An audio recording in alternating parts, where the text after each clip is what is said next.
Have you ever felt like there's maybe a deeper purpose to life? Or that modern existence just misses something fundamental? Mm, Perhaps you've sensed that our current way of being isn't really the whole story. absolutely. Well, get ready, because we're about to take a deep dive into an extraordinary set of sources. They offer a really profound, ancient perspective on humanity's past, present, and maybe even its potential future. Today, our deep dive explores the esoteric path. We're drawing heavily from the lectures of Samael Aun Weor. Okay. And this material really challenges our common understanding of reality. It suggests that the very fabric of our being has actually undergone this dramatic, almost unimaginable transformation over time.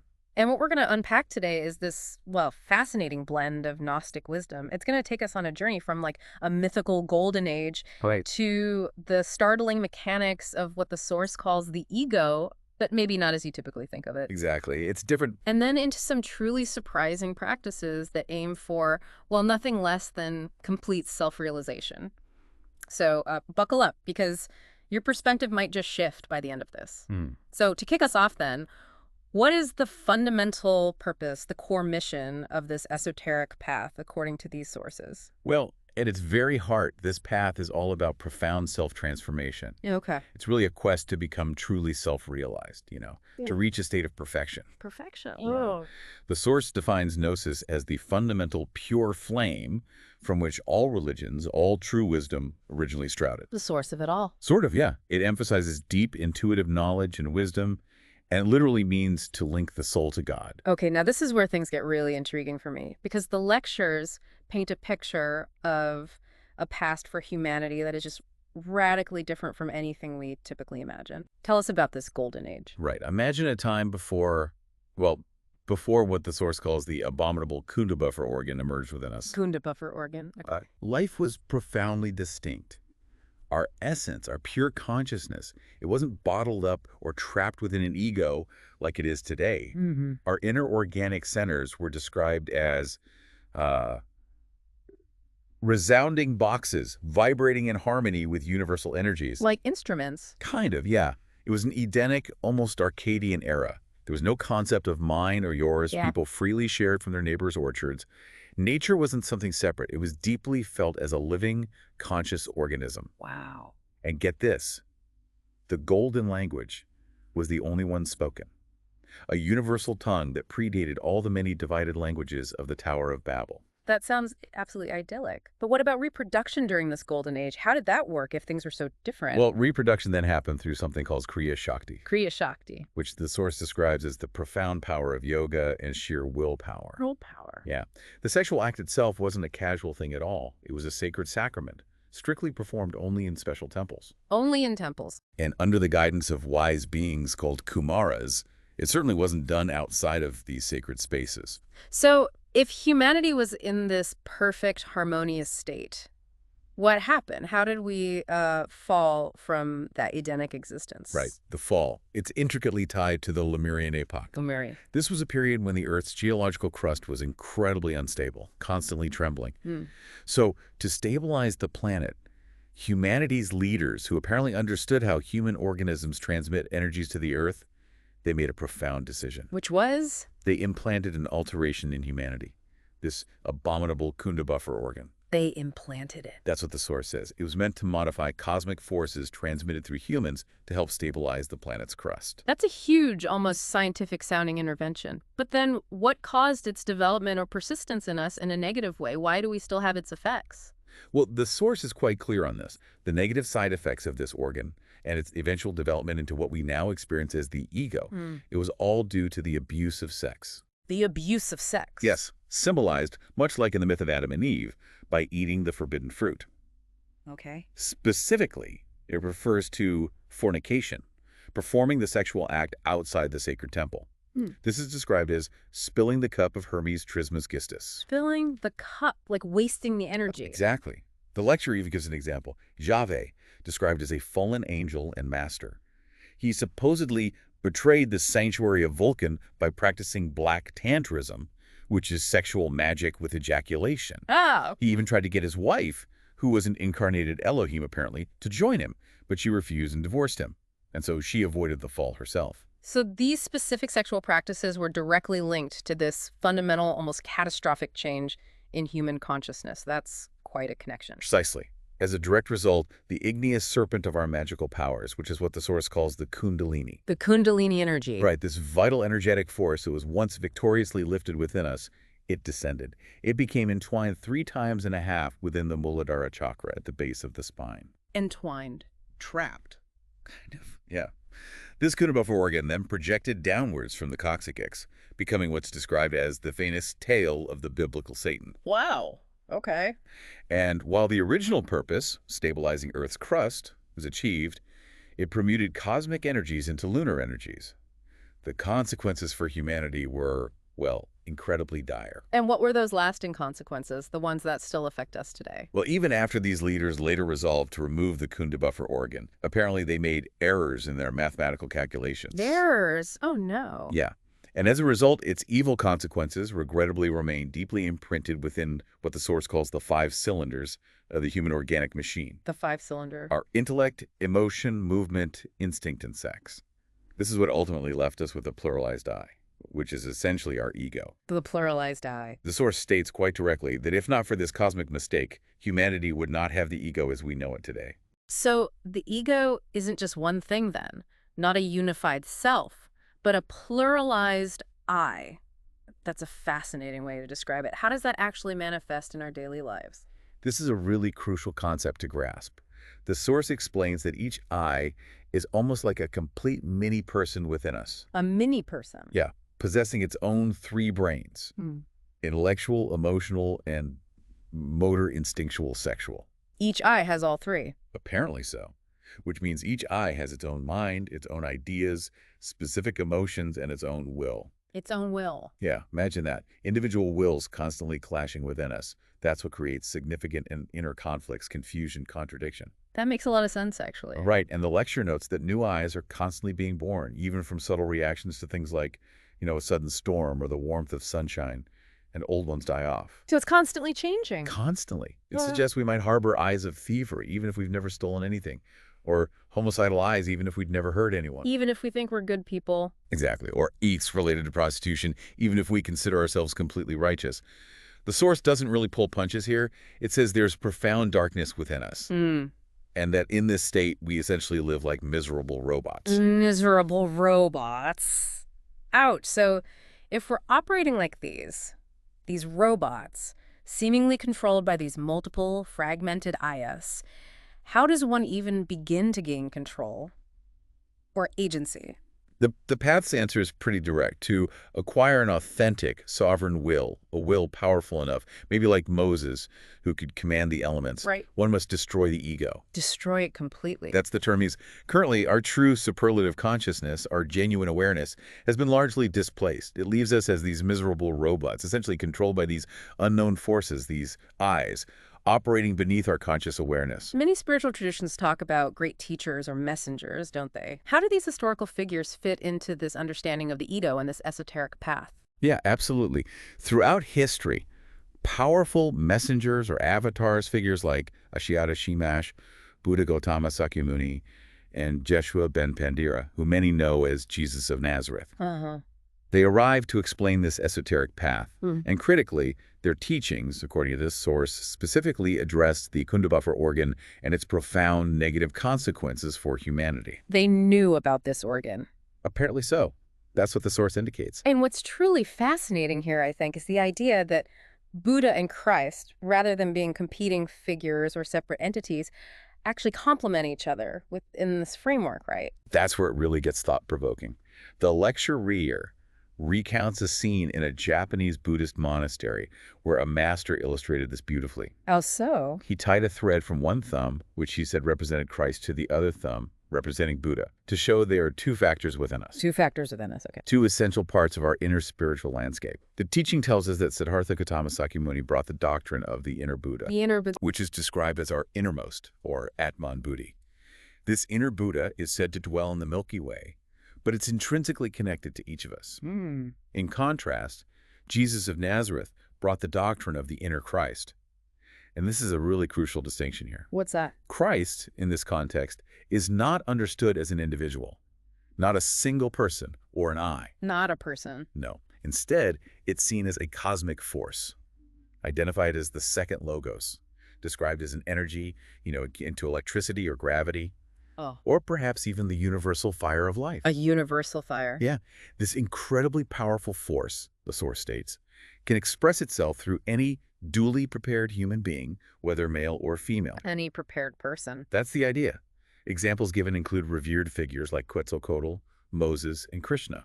So the Christ principle isn't limited to one historical figure at all. That definitely shifts a lot of conventional understanding. Exactly. The source beautifully defines this cosmic Christ with the letters INRI found on the cross. INRI. Ignis Natura Renovatur Integra, which translates to the fire renews nature incessantly. The fire renews nature incessantly. This fire is everywhere. It's hidden in the rocks. It's in the water. It's in the very air we breathe. Without this fire, life simply doesn't exist. Gnostics, according to the source, seek the fire of the fire, the very astral signature of the fire. That is this inner Christ. Okay. And it is this profound force that is capable of annihilating our undesirable elements, our egoic impurities. So how do these two immense forces, Buddha and Christ, relate to one another internally, within us? Well, the inner Christ, residing within what's called the superlative and transcendental being, is stated to be beyond our inner Buddha. Beyond it. Yet, despite that, they complement each other perfectly. Right. The Christification process involves the Solar Lotus, this cosmic Christ, descending to actually incarnate within us. Incarnate within us. Yes. It happens through what's referred to as the maternal womb of our Divine Mother Kundalini, which is again described as the igneous serpent of our magical powers. So the Kundalini is key again. Absolutely central. So essentially, Christ is born amongst the animals of desire, meaning our egos, Yeah. and must then grow by the systematic elimination of these is. This internal Christ lives what the source calls the cosmic drama, right within the human heart, The cosmic drama. experiencing betrayal by the I's that represent Judas, our own desires, Pilate, the mind's constant justifications, and Caiaphas, our evil will. Judas, Pilate, Caiaphas as aspects of our own ego. Exactly, representing those forces within us.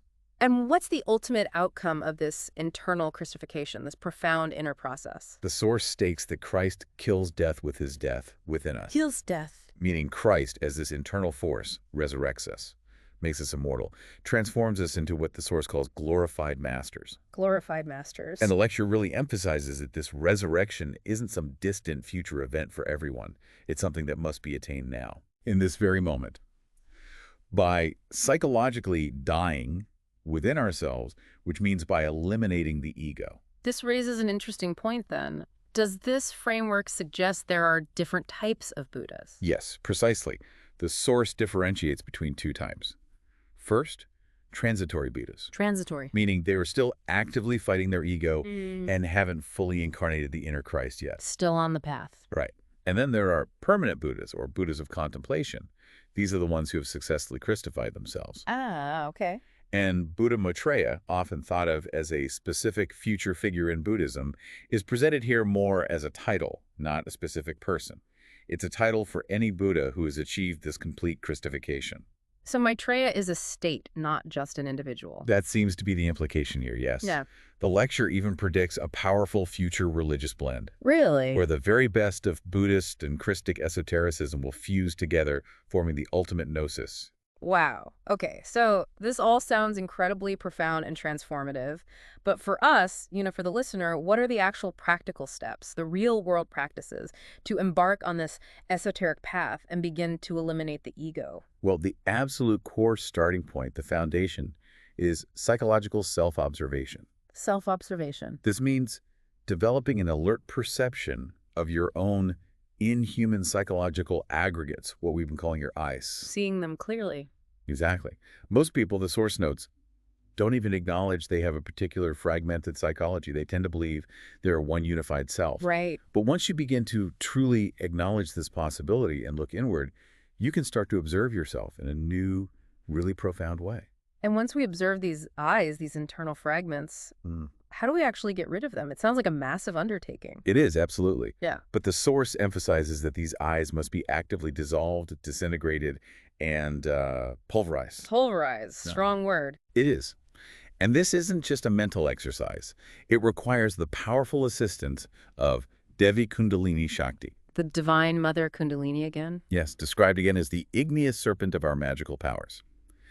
As you consistently work on this, a work memory starts to form in your mind. Oh, work memory. Yeah, which allows for a structured and increasingly clear understanding Yes. of your own psychological progress. You start to see the patterns. This emphasis on direct experience and internal struggle. It reminds me of some pretty intense Zen practices I've heard about. Does this lecture touch on that connection at all? Indeed it does. Quite deeply, actually. Zen and Chan Buddhism are presented as going directly to the essence. Read a core. To the pure consciousness itself, bypassing formal logic. They use what's called the dialectics of the consciousness, Dialectics of consciousness. which can be quite shocking to the logical mind. For example, a master's answer to a deep question like, why did Bodhidharma come from the West? Might simply be, the cypress is in the middle of the garden, meaning Bodhidharma, or the ultimate truth, is everywhere. Yeah. Right here, right now, not somewhere else. Ah. Another master might strike a disciple on the mouth with a reed, subtly communicating that the question the disciple was about to ask was not correct, or was coming from the wrong place, from the intellect maybe. And I've heard of even more extreme examples, like a kick to the abdomen to attain Satori. That sounds brutal, but also maybe strangely effective in shaking someone out of their ordinary state. It does sound harsh, doesn't it? No. But the lecture says it's a reality in Zen. A student actively seeking Satori, which is an experience of the illuminated void or ultimate truth, might receive a very fast and terrible kick to the abdomen. Wow. The student might pass out, and upon waking, filled with immense happiness, declare they had experienced the illuminated void. It's just like that. Apparently. There's also something called the sickness of Satori. Sickness. Yeah, where if a disciple remains too long in that ecstatic state, a master might literally slap them back into their sensual senses Slap them white times. to prevent them from becoming, like, ill for life, disconnected from reality. This Zen language, the source explains, is direct, unadorned. It's aimed at cutting through intellectualism. Right. A master's entire sermon might just be turning his back, Turning his back. meaning search for your innermost. Search within your own selves, since within yourselves is everything. Look within. Exactly. Yeah. Over-explaining in this context is referred to as castrating the teachings, cutting the life out of them. Okay. So beyond self-observation and these intense, direct experiences, the lecture also talks about creating existential superior bodies of the being. What exactly does that involve? This is where a deeply alchemical aspect enters the discussion. It's referred to as an unutterable secret that only a true alchemist can fully grasp. Alchemy, like turning lead into gold. Sort of, but internally, Right. spiritually. To truly become a Buddha, these higher spiritual bodies must be consciously created. Created how? The central component in this process is elaborating what the source calls the mercury of the secret philosophy, Right. which is described quite vividly as the metallic soul of the sperm. Metallic soul of the sperm. That's a very strong and specific phrase. How is this metallic soul actually elaborated or transformed? Well, the key is given as the Arcanum AZF. AZF. Breaking that down.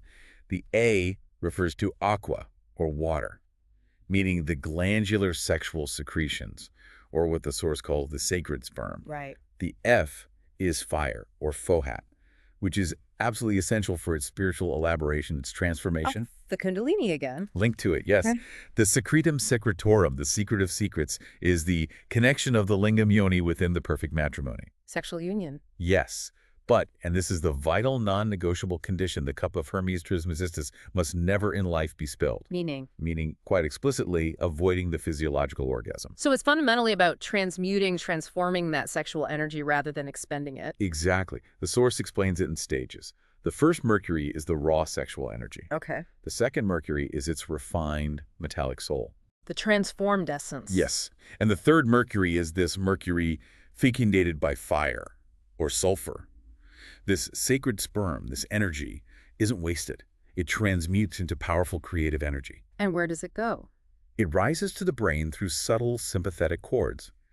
These energetic currents, polarized into solar and lunar, meet at a point called the Triveni, near the Cossacks. Tribini. And that's where the sacred fire appears. This fire, united with the mercury, then ascends the Sushumna canal, the central channel within the spinal medulla. up to the brain. Up the spine. Yes, progressively opening various spiritual centers along the way. And what's the ultimate purpose or outcome of this ascending, transformed energy? What does it build? Well, the surplus of this third Mercury, the refined energy, then begins to crystallize. It happens at successively higher octaves, like musical notes, do, re, mi, moving upwards. Crystallizes into what? Into increasingly refined spiritual structures. First, it forms the astral body. An astral body. And the mental body, and finally, the body of conscious will. Wow. Actual bodies made of energy. That's the idea. This entire process is how, according to the source, the permutation of ourselves into Buddhas happens. Through this internal alchemy. Precisely. The lecture draws a fascinating parallel to nebulae in infinite space. They're a mixture of salt, sulfur, and mercury, eventually forming worlds. Similarly, we extract these spiritual elements from our own endocrine sexual glands to form our microcosmic archeus for these higher bodies. Okay, moving to another quite provocative concept in the source. The discussion around the Antichrist is pretty stark, isn't it? What does it say about this figure or force? Yes, it is stark. And this is crucial. The Antichrist, as described here, is emphatically not an individual person. One guy. No. Instead, it's understood as the animal ego that is now here living amongst humanity. It is the collective, fragmented, mechanical consciousness we've been discussing all along. The ego is the Antichrist. In this context, yes. It's characterized specifically by false science. False science? Like what? Seen in modern advancements like rockets to the moon, ultrasonic airplanes, powerful drugs lauded as the pinnacle of medicine. Things that focus only on the material. Okay, I see. The world, the source suggests, kneels before the Antichrist, marveling at its technological and material capabilities, while the scientists of the Antichrist hate the Eternal One, meaning they're fundamentally disconnected from spiritual truth, from the deeper reality. This all sounds very internal, focused on inner transformation, but the lecture powerfully connects it to our external reality, too. How does our level of being affect our daily life? Yes. This raises an incredibly important question for each of us, doesn't it? The source states quite clearly that your level of being directly determines the type of life you experience. Directly determines it. Yes, it gives a vivid analogy. Imagine taking a cow from a stable, perfuming it, dressing it in satin, placing it in a luxurious apartment. Okay. Despite the external change, it'll still behave like a cow. Right. It's still a cow. Similarly, a person with an inferior inhuman level of being, if suddenly placed in, say, Buckingham Palace next to the Queen, would bring their own inner reality with them. They'd soon find themselves in conflict with, maybe, the butlers, because their internal state would manifest externally. Their level of being creates their world. So the radical implication here is, if we genuinely transform our inner selves, our entire outer world, our circumstances begin to shift too. Yes, that's the core teaching. By diligently eliminating your inhuman defects and psychological errors, those aylayas we talked about, you automatically pass to a higher level of being. You literally change levels. Exactly. And this internal elevation then fundamentally changes your external magnetics. It attracts new types of people, new opportunities into your life, paving the way for what the Force calls a most edifying and essentially dignifying life, which can even include changing your economic situation. So inner change creates outer change. Fundamentally. But this kind of deep transformation, the source stresses, requires years of psychological work. It demands immense patience, especially when trying to communicate it to others. It's not a quick fix. Definitely not. Our current state, as these miserable robots controlled by our ego, prevents us from truly knowing the deeper, authentic parts of our own being. We don't even know ourselves. Not really, not deeply. The urgent call, then, is to self-explore ourselves, to discover the raw, profound reality of what we truly are, beneath the surface personality. Wow. We've just journeyed through some truly ancient and profound Gnostic wisdom, haven't we? From humanity's mythical golden age and its dramatic fall. Tied to the Kundabuffer organ and the emergence of the ego, to their revolutionary insights of figures like Buddha and Christ, not just as historical individuals, but as cosmic forces that can actually be embodied within each of us. We've explored intense Zen practices, too, where the direct dialectics of consciousness can shock us into profound realization.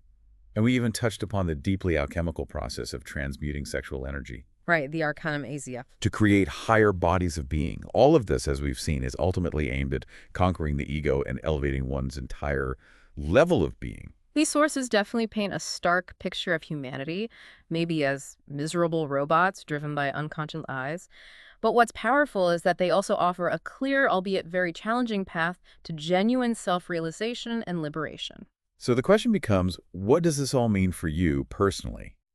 If, as the source suggests, your level of being fundamentally dictates your life. Hmm, And the Antichrist is described as the pervasive animal ego in modern society. right. What's maybe one single habit or thought pattern you might begin to self-observe this week? Just one thing to start with. Yeah. Perhaps as the very first step on your own esoteric path toward genuine self-knowledge and maybe eventually liberation.